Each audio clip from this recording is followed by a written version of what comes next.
sorry about the delay there. We had a little bit of technical difficulties getting this one started, but I think we're okay now. So this will be part 17 of the Tai Chi 42 movement big circle form that we've been going through.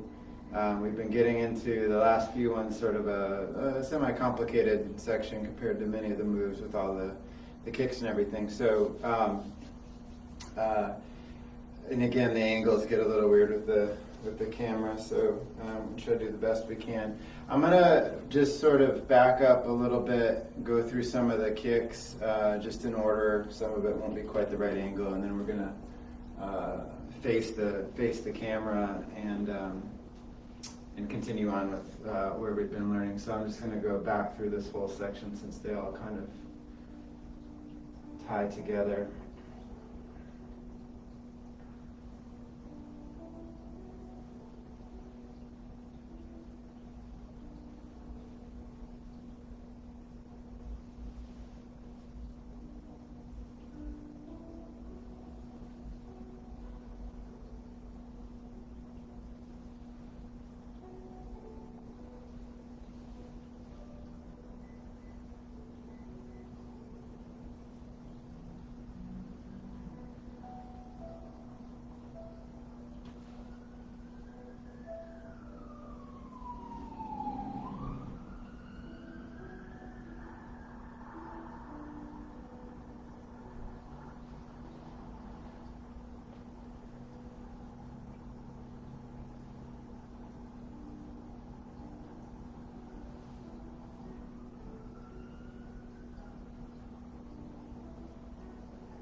I think that's where we left up last time. So again, this is, even with me pointing it out, the angle doesn't make any sense. But starting straight, those kicks would be to the front left and the back left corners. And then you'd be going back this way. Here, this kick is then straight right, out, back straight, and then this would be to the back right corner through. And then the next section, we'll describe this, but then you'll go around, again back facing what would be right, another kick, and then a series of what's called brush knee, push steps. And we'll break all of this down and then into a punch. And that's as far as we'll go, and we're getting pretty close to the end here. So, so from that last sort of double punch to the temple there. So again, this would be facing to the back, but you'll turn your waist. So really, it starts with pushing that foot into the ground that your weight's on, and it'll create a torquing that comes up. It's going to mobilize your waist, and then you're going to move the waist around so that the hands pass. When they come through, the left hand will be on the outside, and then they're going to come back in to that same kind of stance that we use for the kicks. And then you'll pick up, kick, and before you put the foot down, you're going to straighten your waist out, which will draw this hand near your chest, and this hand facing forward. And your hips going more towards the front, which will facilitate where you're going to step. And then just like all the steps, light on the heel, light on the foot. We'll get into the brush knee part, but into the first of your two brush knees. So from that last class where we left off, so circle around. Again, the left hand is on the outside of the right hand when they come down here. And out. So I'll show that in the front where you can see my. And so it's just the waist is going to the right, waist is going to the left, waist is back to the right. So all that movement sort of like the warm-ups. It's all from your waist and loose. It's not fixed and then just out. So, out, pick up, kick.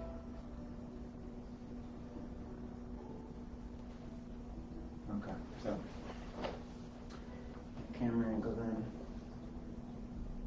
Around. The kick. So again, when you're here, draw this hand in near your middle is sternum, palm down, and this hand will be out. Come into palm facing forward. Step out the heel first, flatten the foot. Push off the back leg. This hand is going to basically just relax and go down towards your knee, eventually ending up on the other side. And this hand at first is just going to relax your elbow coming in near your shoulder, and then it's going to be your waist straightening off that continues the rest of the movement. So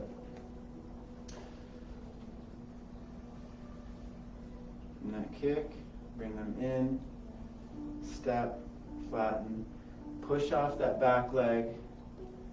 So the hands come in and down. So that's the end of your forward movement.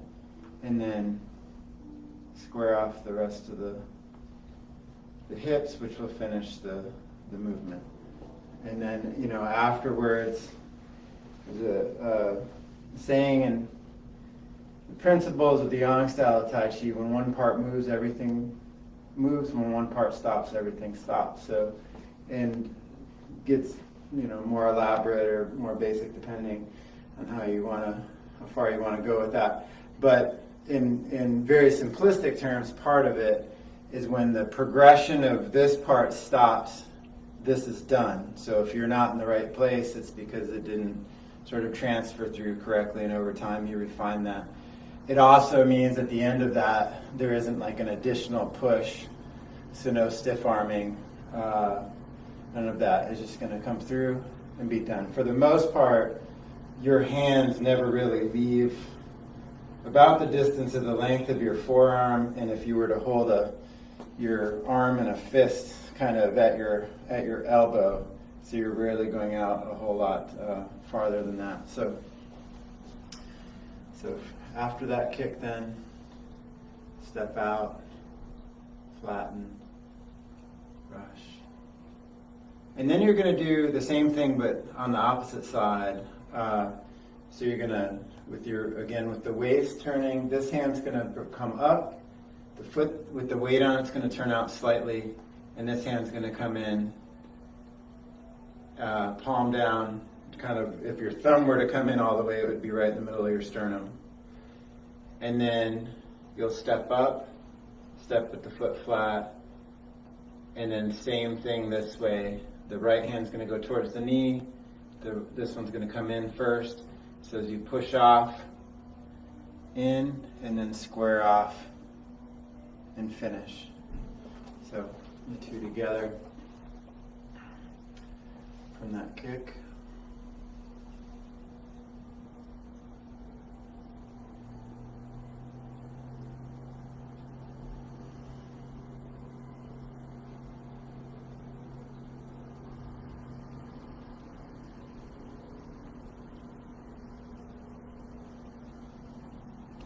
And then it's sort of similar. You're going to, again, turn the weighted foot out. Let me back up so you can see the foot. This hand is going to turn up into a fist with the knuckles down. And then this hand will come in at your chest again. So let's do the whole thing here, and then we'll, so coming off the kick, in, brush, knee, push, up the other side, step, brush, knee, push, and then back up a little bit. And then turn that weighted foot out, fist comes in, hands up here, step, and then it's going to be a brush, knee, and then with the fist going out. And again, if you watch it from the side, it's not a punch out, it's just with your body, so when that part's done, you're done. So let's do that whole series there. So all the waist, big waist movements. Kick. Draw the arms in. Brush knee. Push. Side, turn the weighted foot out. Step, flatten, brush knee, push, turn the weighted foot out again. Brush, knee punch. And that's as far as we're going to go. And again, these would all be going to your right from wherever you start. So this would be a straight line along the floor here. And yeah, you finish out along the side. So that's part 17, and we probably have maybe 3 more parts depending on how we do it, and we'll be done with that form. And for those following along with the large frame form, in a few minutes we're going to do part 6 of that form. So hopefully this is helpful.